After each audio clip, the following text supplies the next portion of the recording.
October 27. ஜெபமாலை மாதா வணக்க மாதம். 27ஆம் நாள் ஜெபம்.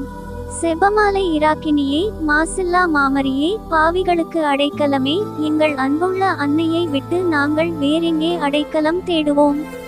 பாவத்தின் வெட்கம் எங்களை மென்று தின்னும்போது உம்மிடத்தில் அல்லாமல் வேறெங்கு எங்களுக்கு தேவையான அடைக்கலத்தையும் ஆறுதலையும் அடைவோம்?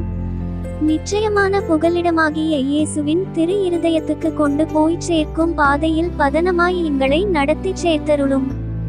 மாதாவே மாமரியே, நான் பாவத்தை அடிக்கடி கட்டிக்கொண்டேன்.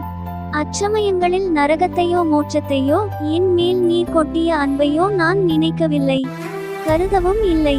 என் குற்றங்களின் ஞாபகம் இப்போது என் மனதை தொலைக்கிறது, என் எண்ணங்களை வாட்டுகிறது. எனினும் என்னை வதைக்கும் குத்தலையும் தள்ளி வைப்பேன். உமது அடைக்கலத்தை நம்பி இருக்கும் நான் சமாதானத்தையும் நம்பிக்கையையும் என் பாவங்களுக்கு மன்னிப்பையும் நிச்சயமாக கண்டடைவேன். மதலேனா, அகஸ்தீன் போன்றவர்களைப் போல ஆயிரக்கணக்கானவர்களை புன்முறுவலோடு என் ஆண்டவர் ஏற்றுக்கொண்டது போல உம்முடைய மன்றாட்டினால் என்னையும் ஏற்றுக்கொள்வார் என்பது என் அசையா நம்பிக்கை. செபமாலை இராக்கினியே, அயராமல் எனக்காக நீர் மனுபேசி வருவதற்காக நான் என் முழு மனதோடு உமக்கு நன்றி செலுத்துகிறேன். ஆமென்.